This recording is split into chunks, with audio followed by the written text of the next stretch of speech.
Testing, testing. All right, here we go. Yo, what's up, everybody? What's going on? I want you guys to feed in some of your questions into the chat. Right now, we're live on Instagram, and we're live on YouTube as well. I kind of want to talk about the differences between inline four engines and street triples. It's a big there's a big difference between the major engines, but I kind of wanted to talk about them. Curtis, can you get off? This dog is over there crashing out. What are you crashing out for, man? Problem? Crashing out. Hmm? Yo, they crashing out. Yo, what's going on, bro? What is going on? Welcome to the stream. Welcome to the stream. Like I said, I'm gonna try to knock off, pop off these streams, man. So if y'all make sure y'all share and make sure you join the YouTube so you can see us live over there as well. Probably gonna be playing. It's a game day today, so we're probably gonna be playing some games a little later. I just kind of wanted to talk about inline fours versus street triples. What's going on, base? What's going on, hater? We talking about inline fours versus street triples, baby. Who y'all got? What do y'all prefer? Or you've never ridden a triple, or you don't know the difference, or what do y'all prefer? Do y'all think that the industry is moving towards triples and they're gonna phase out the inline fours, or you think they're gonna keep the inline fours but they're going to be replacing the inline fours, or you think they're going to be trying to do like a complete overhaul, a hard reset? Sometimes the industry does go through certain times where they do hard resets. This is not the first time, in my opinion, that they've done it. Obviously, the motorcycle sport bike industry kind of rolls off of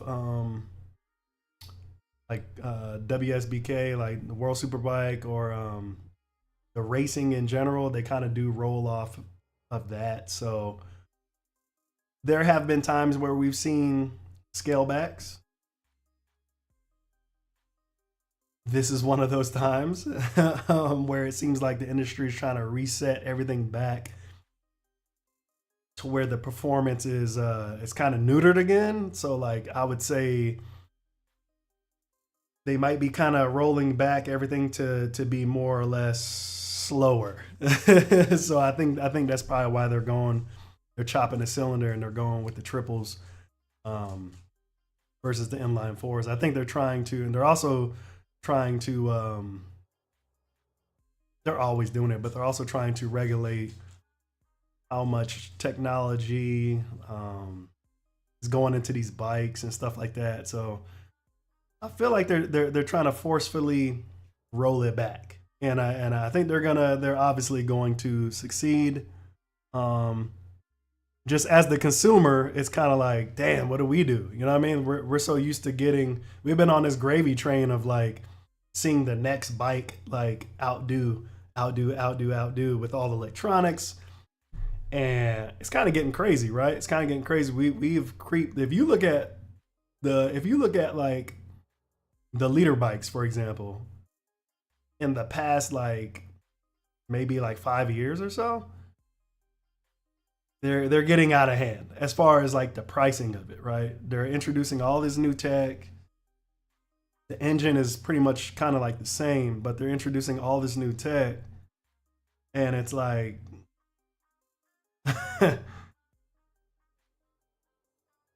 we're going from like spending like 17, 18, which used to be the norm. Now it's creeping up to like 24, 25,000 plus, $30,000 for a sports bike, $35,000, $40,000 for a sports bike. If you're like looking at like M1000 and stuff like that. So it's to me, it's getting kind of out of hand. It is getting out of hand. You know, it's like, what are we actually paying for now? You know, it's getting really crazy. So I think that the industry understands that, and they're trying to just do a hard reset. And that's why they're chopping the cylinder and they're going with the triples, man. But I did write some stuff down because I wanted to keep my notes. Yo, what's going on, Drax? You said, where am I from? I'm from Houston, man. I'm from Houston, Texas. H-Town. I'm not in Houston right now. I'm in San Antonio. Yo, what's going on, YouTube? What's going on, YouTube? Yeah, we're live on YouTube as well. But we're going to go over some key differences, though, as far as like power delivery, torque, sound, weight, all that good stuff. But I wrote some stuff down because I didn't want to get lost. I'll start rambling and just going on. So generally, when you're looking at inline four engines, you're generally looking at like, here, let me center a little bit. Let me center this a little better. Yo, what's going on, Braden? Going on R1M. Generally, inline four engines are going to crank out like the most power, in my opinion. You're going to have way more top end, right? I think that the power band usually with inline fours are a little more linear, like it's a little more smoother when it comes to like power delivery. Whereas like you're really trying to get that peak horsepower, right? And that's what you're going to kind of get with the inline fours. They are crazy when it comes to power delivery. Triples are kind of a little bit different. You're cutting a cylinder, you're losing your top end, but you're gaining a lot more torque, right? I think that in a way, honestly, like for street use, I honestly believe that triples are probably all you need on the street. Now, I'm not saying like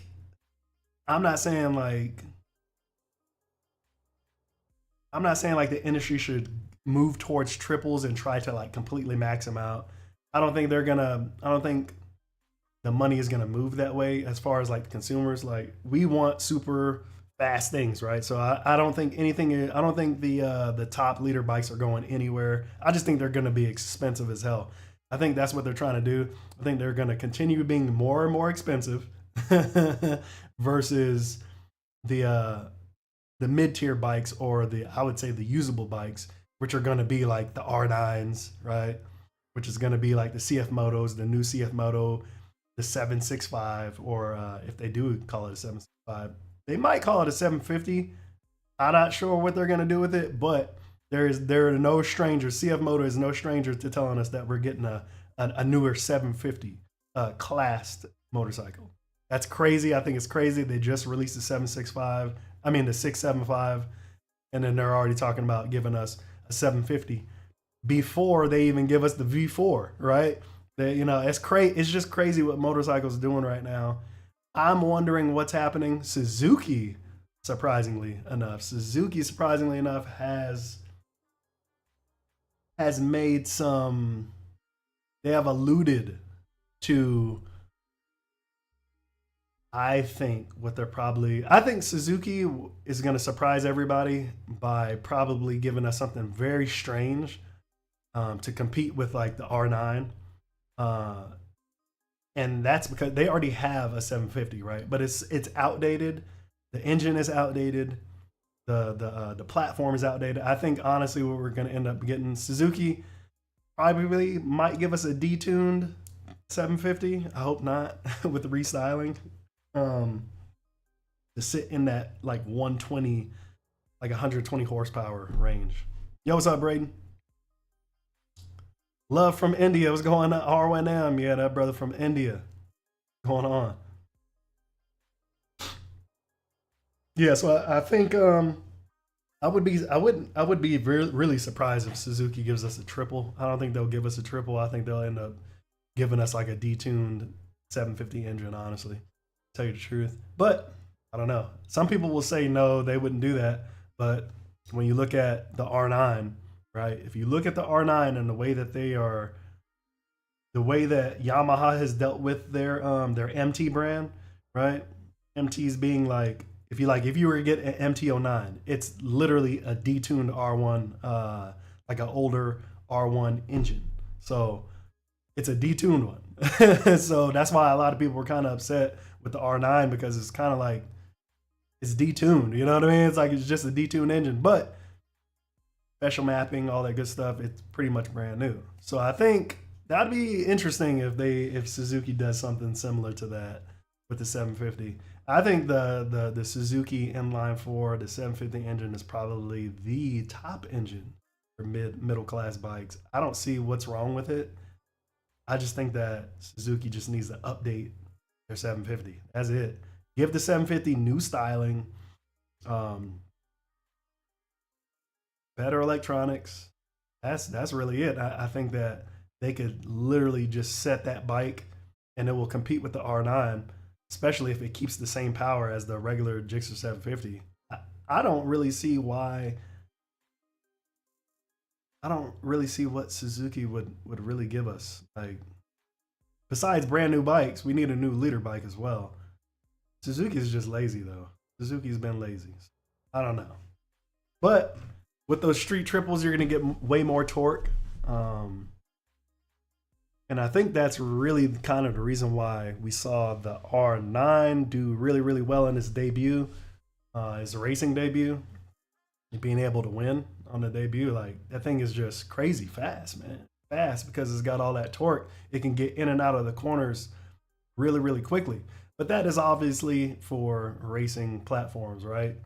For the street, if you, I mean, you know, we like to just go straight. A lot of us do. A lot of us just like to go in a straight line. Roll racing. If you plan on getting a bike for roll racing, bro, I don't think I would consider the R9 unless you just want to get it and try to max out its capabilities as far as for the street. I think you're going to see a lot of R9s out on the street this summer. For sure. It's going to be a lot of R9s out on the street this summer. They're going to quickly overtake the R6, in my opinion. We're going to start seeing less and less R6s out there in the wild. I think people are hating on the triple, specifically just because it doesn't have the top end range like that inline fours. And there's nothing wrong with that, right? You definitely are getting a slower engine, but remember, we modify everything, right? So you're gonna modify it. Oh, good. Just make it faster, you know what I mean? But generally, when we get stuck looking at the numbers, I get it. People do, you know. Here's my thing. You have to come out like CF Moto. I know people are gonna get so mad about me talking about CF Moto, but when you think about it, if you go buy that 675 right now, it's like $8,000. $8,000. Like, that is crazy.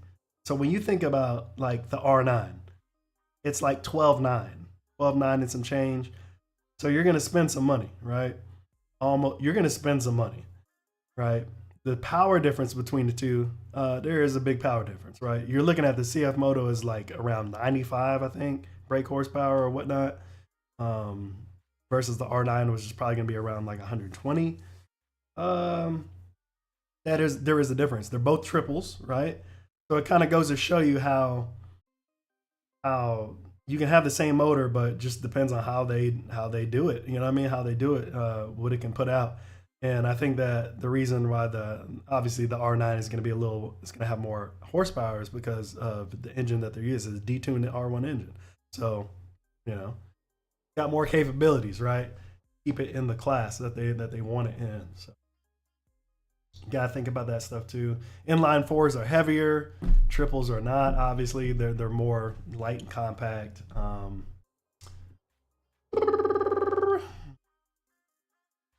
I would say what I do What I will say is, people who have that triple, you realize that you don't need to wind it out as much as the inline as well, because inline fours,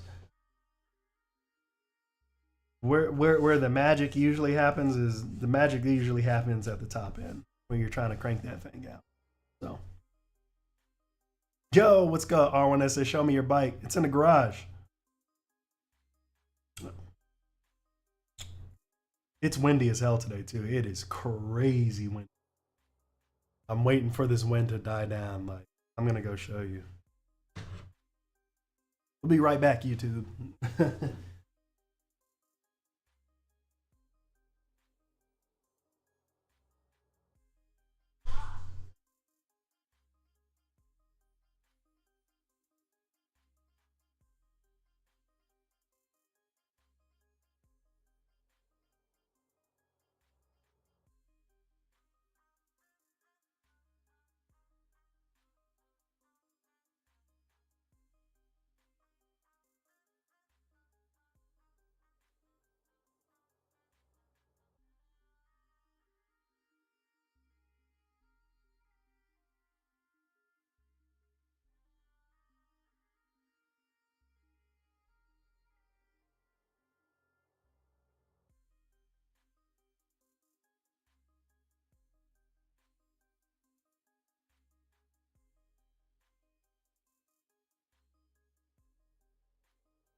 Yo, what's up, Tony Accord?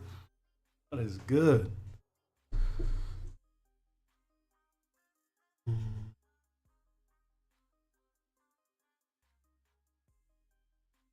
Yeah.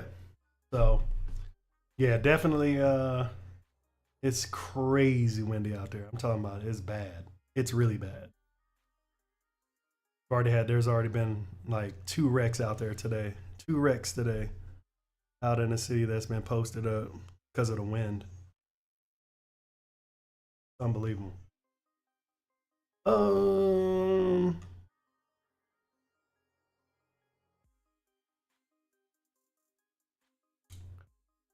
dun, dun, dun.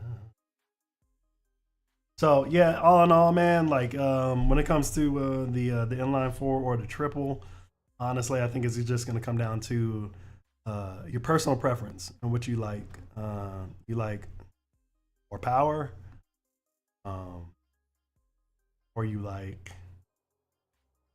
more of like a balanced. I don't like to say slow, but more of a balanced machine, right? Something that can kind of do it all, but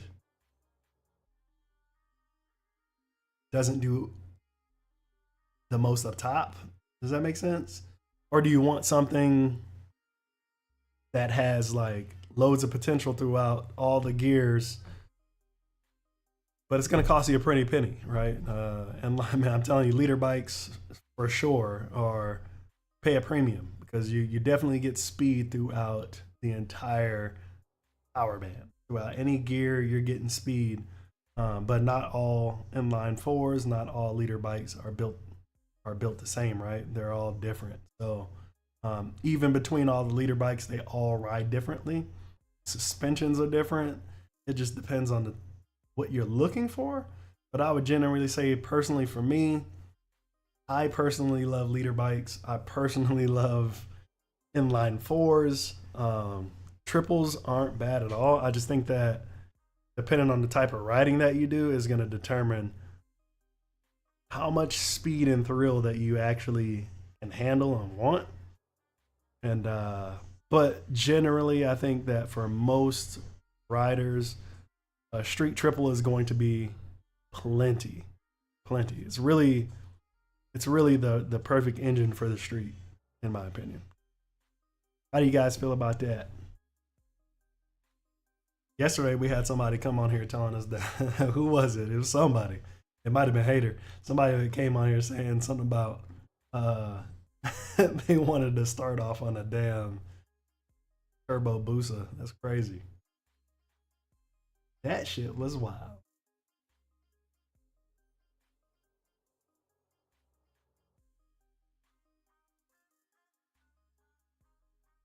Yo, it is crazy windy out there. Dang.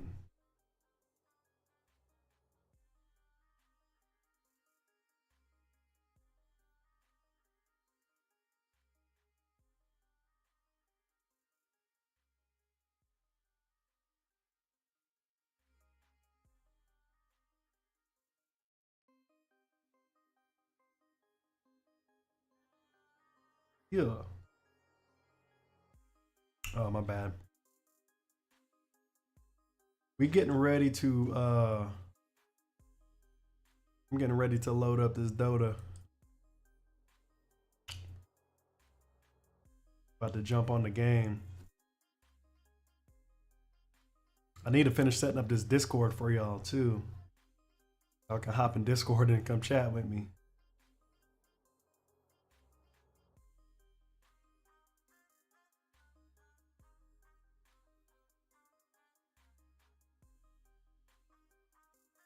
Question. What would y'all rather own? Would y'all rather own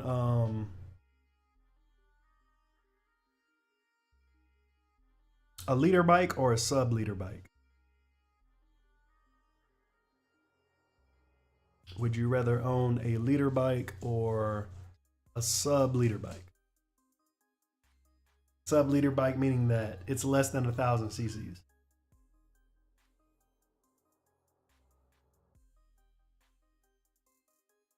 That is the question.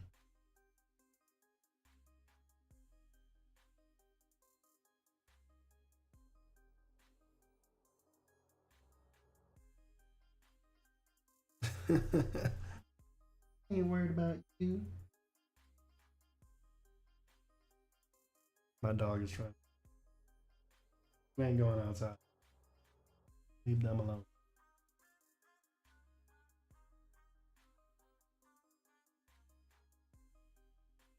Would you rather have a leader bike or a middle class bike?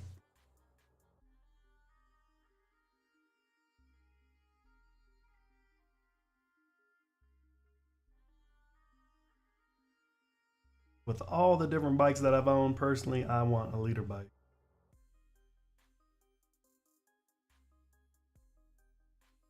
I want a leader bike. I love leader bikes, man.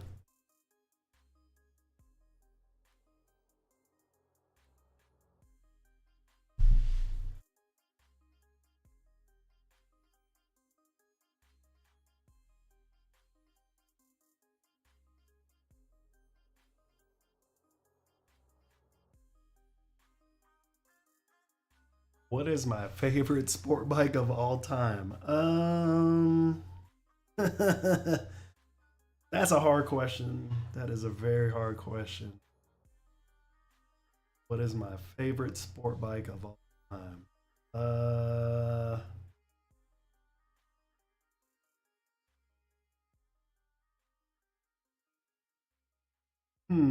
Probably I'm gonna say the BMW.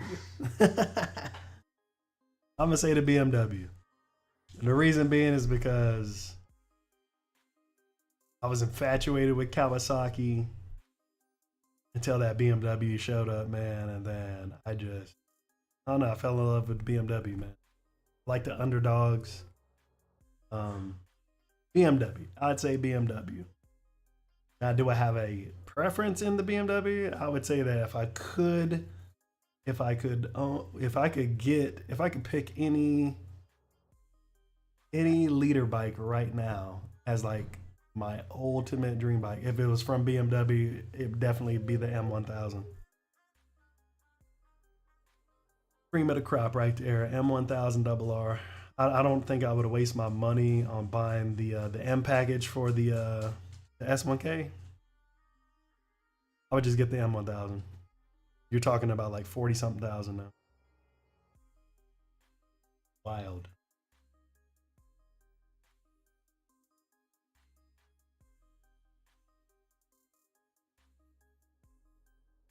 Yo, what's going on? You said check the mention. Yo, what's up, Matt?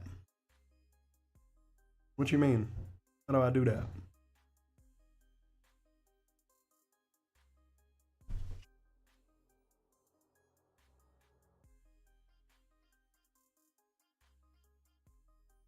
what's my preferred exhaust brand? For the Gixxer, since I have it,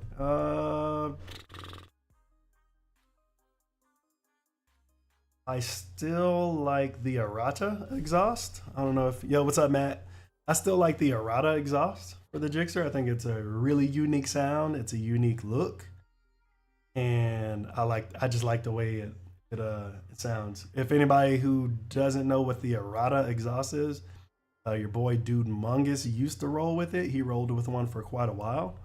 You can check him out if you want to hear what it sounds like. To me, it sounds amazing. It's crazy. But it's pretty expensive too. It's like $2,100, $2,200 or something. Yeah, something crazy. But the Arata exhaust is dope. I think that honestly,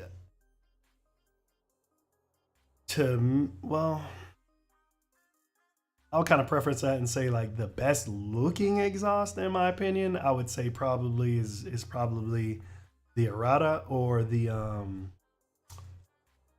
Acura. The Acura, the Evo. The full Acura Evo titanium exhaust. I think that one is absolutely dope. I think that probably hands down looks the best. I know a lot of people don't like long mufflers, but I think it honestly looks the best. That would probably be my top pick.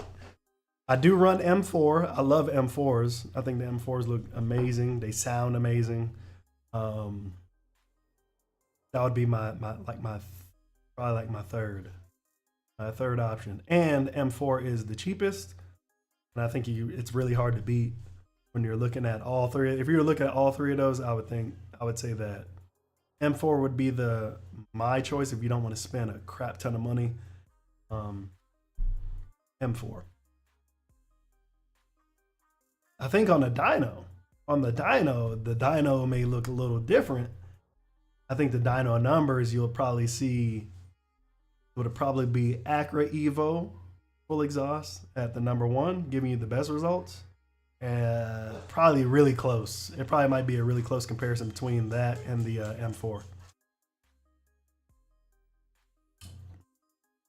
The Arata exhaust, I don't think the Arata, as far as like tuning numbers, I don't think that you would see. I don't think it's the best out of those three, but sounds unique. It's different. Not a lot of people run those. I think that's where you are at.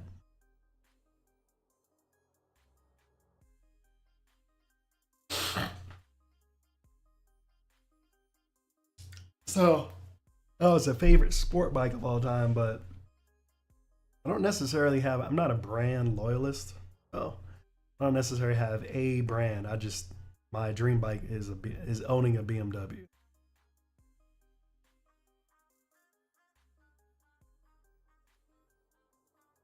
Now, out of all the brands, what dream bike would I buy if money wasn't an issue?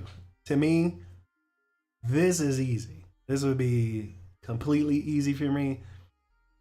If there was a dream bike that I could buy and money was not an issue, what would it be? To me, hands down, it would be the Kawasaki,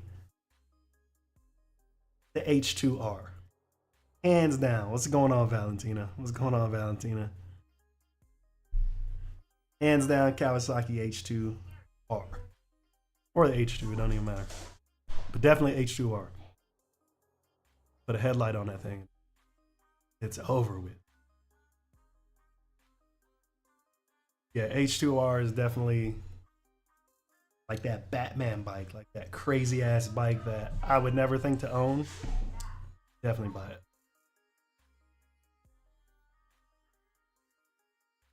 Oh yeah, definitely. The Gixxer 1000 is a monster. I'm talking about if there was if somebody just hand you a check and say, hey, go pick a bike today. Like if money wasn't an option and like you just didn't care about the money and somebody just said blank check, what motorcycle would you own right now? What would you pick? Like to me, if there was no option, like money wasn't an option, definitely go H2R Ninja H2R, or H2 with a slight build. But just to pick a bike off the lot, yeah, definitely Ninja H2R for sure. And that's compared to any other bike, that's what I would grab right away. If y'all saw Fast Flow's video where he picked up the I think he picked up the M1000. Y'all see his video where he picked up the M1000, and he had like, that was pretty dope how he had all the bikes come out that, you know, you would think that people would, you know, kind of pick. He brought out the V4, you know, and stuff like that, and it was like, no. He brought the Aprilia, no. I think he brought out like a ZXRR. It was like, no. It's like, holy crap, what is he gonna get? He ended up picking up the M1000. That's dope. Like, to me, all those bikes are dope. Ducati is dope. They're all dope, man. But if I had to choose nasty monster bike, it would be an H2R. Sure, man. It's just a crazy bike. Crazy bike. What? What's scarier? High speed wobble or a low side crash? What's scarier? High speed wobble or a low speed crash? Oh, sorry, not low speed, low side crash.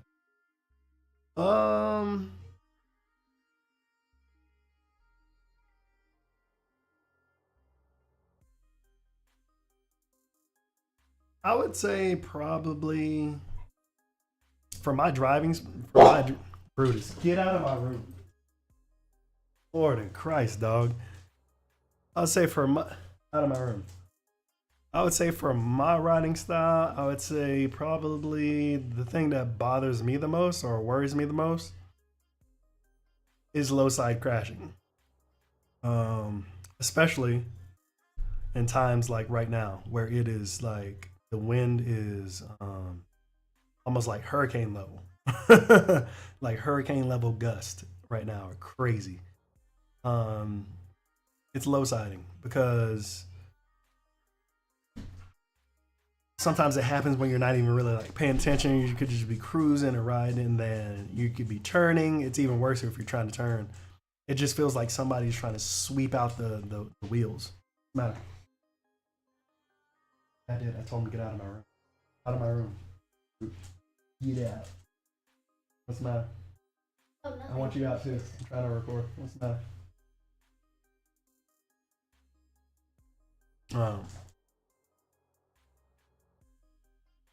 Yeah, so low siding to me is a little scary.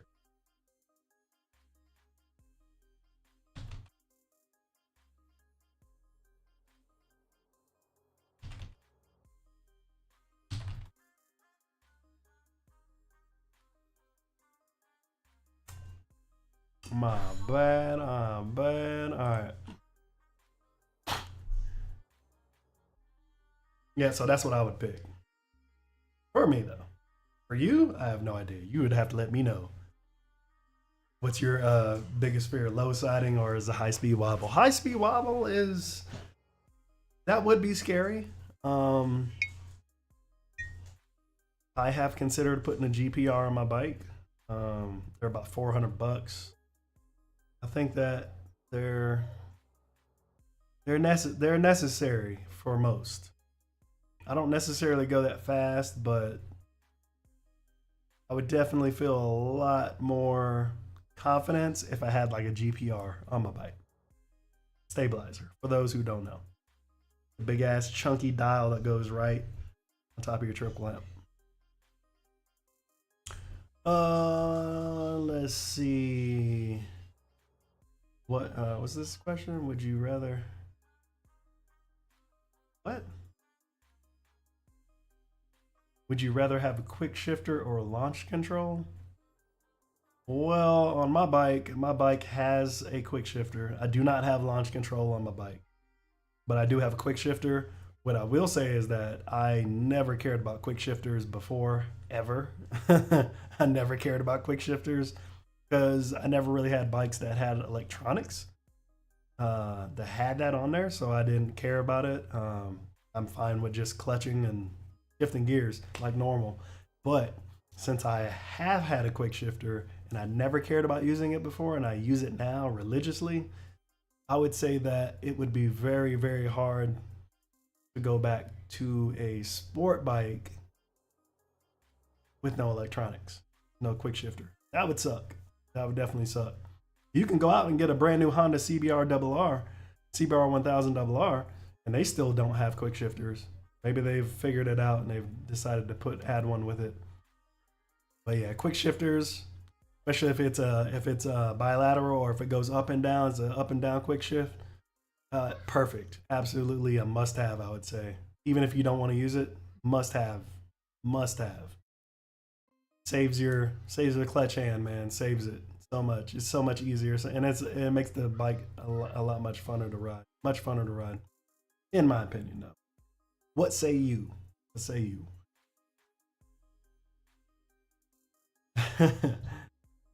What's the top speed you've ever hit? What is top? I'm guessing what you're trying to say is what's the top speed on this bike? I would say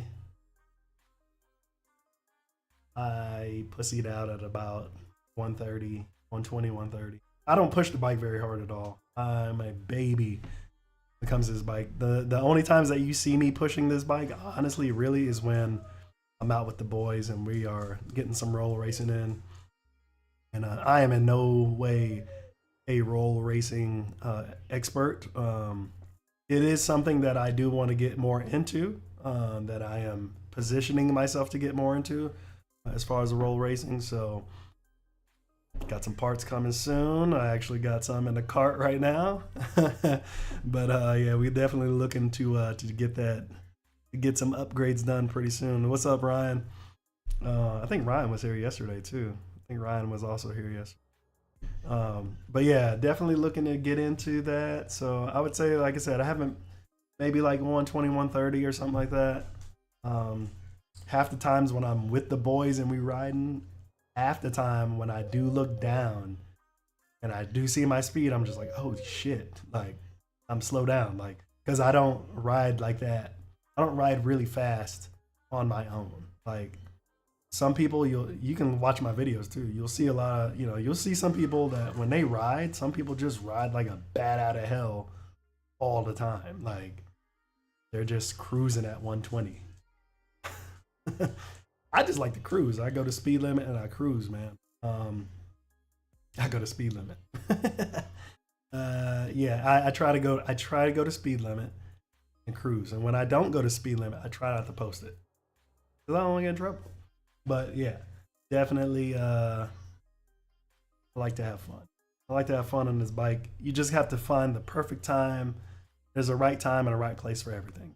Right time, right place for everything.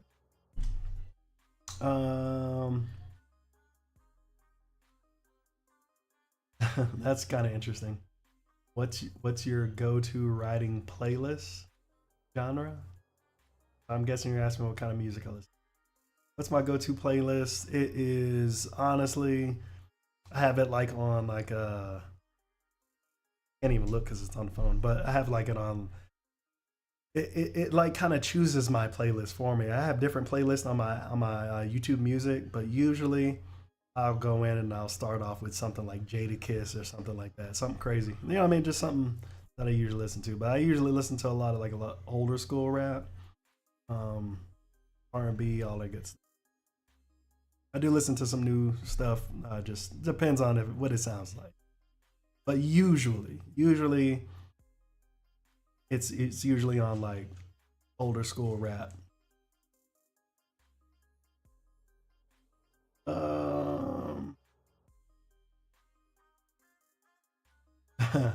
Interesting question. Are leader bikes overrated? Are they overrated? Well, this could be a little trigger for some people. It could be a little trigger, but are leader bikes overrated? It's a loaded question.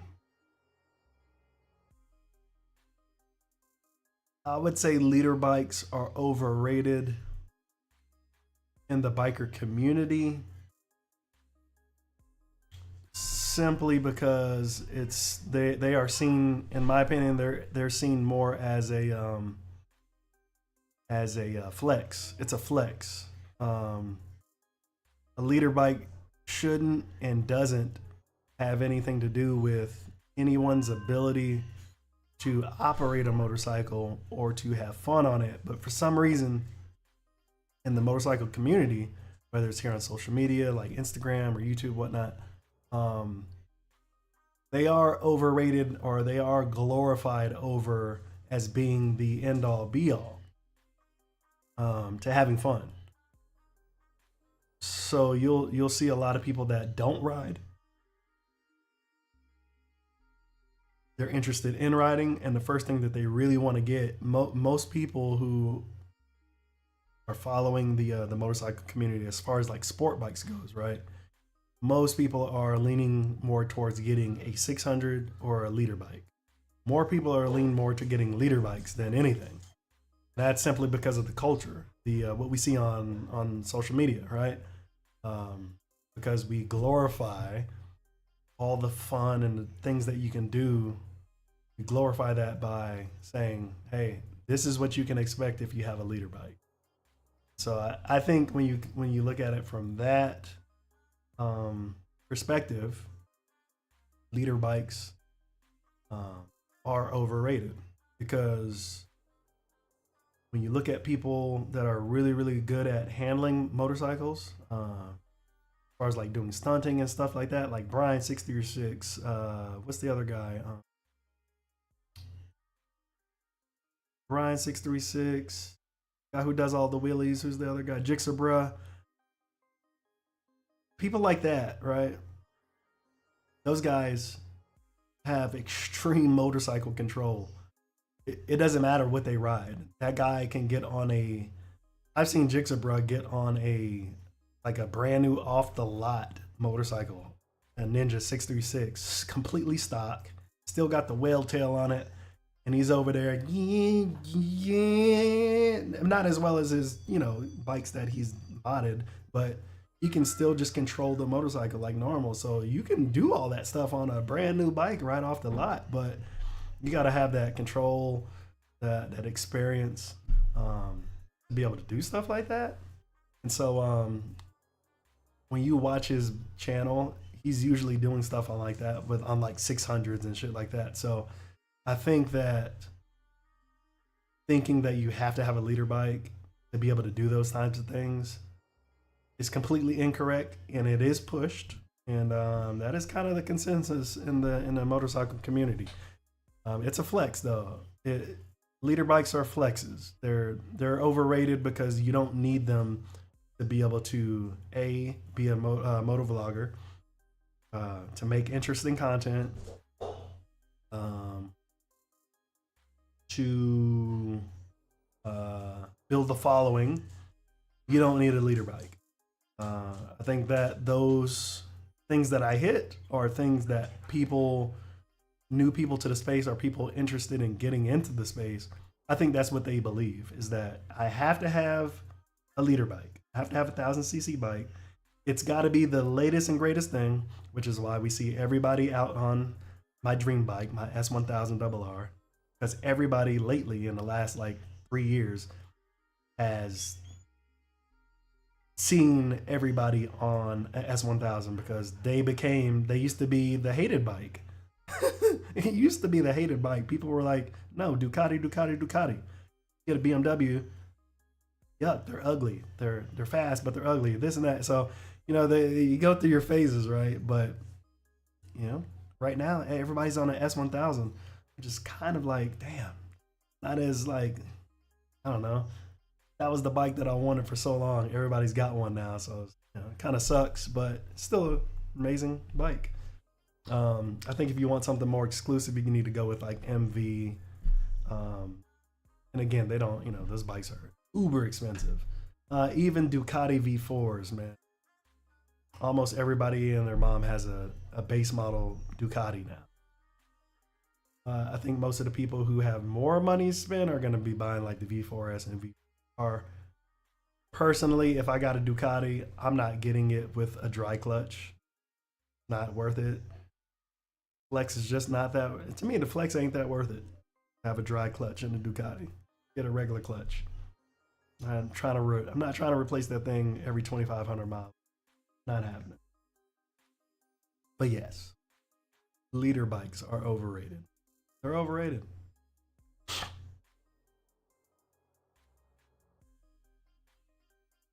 What is the best city or state for sport bikes? This is a broad question. That's a hard question, honestly.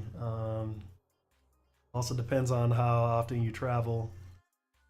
I would say that in the places that I have been to or lived in, I would say generally, I would say Texas weather generally is better than most places that I've been to or that I've lived in. I've lived in Arizona, Colorado, Florida. I mean, I would say, yeah, Texas probably has we have the most unpredictable weather, but for the most part, it's usually sunny or with acceptable riding weather, probably about 70% of the year. So 70% of the year, you're going to be able to get out and ride and not have to worry about snow, rain, sleet, stuff like that.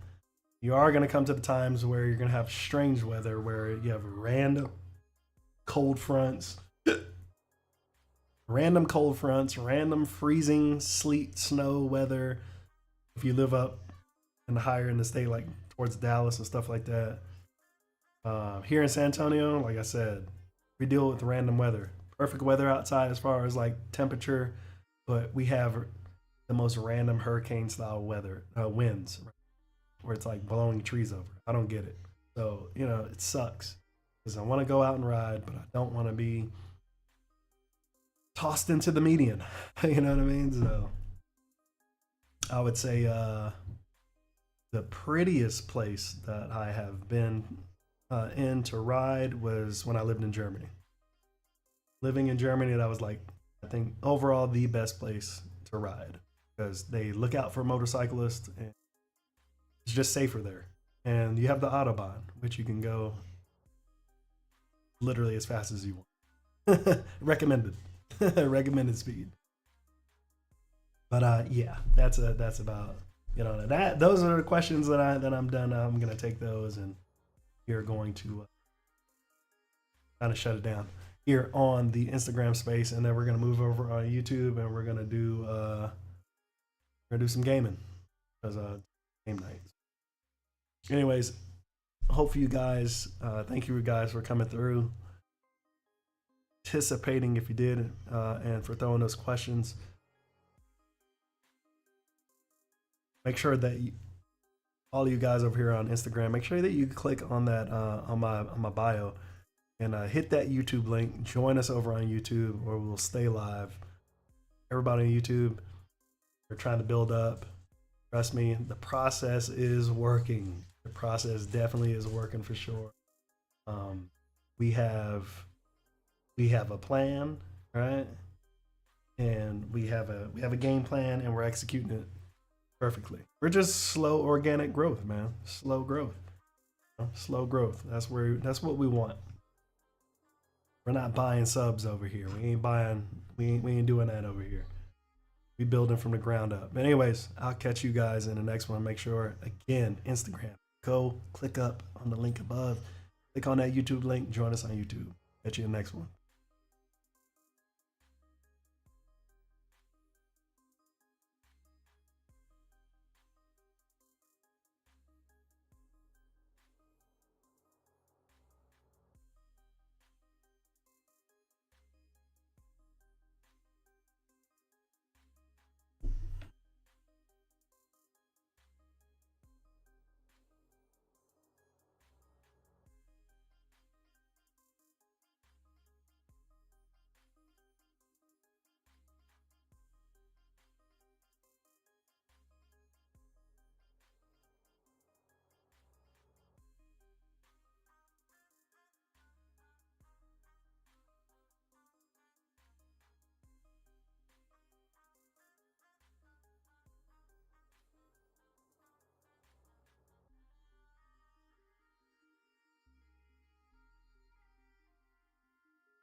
What up? What's going on, Tube? What's going on, YouTube? What's going on, YouTube?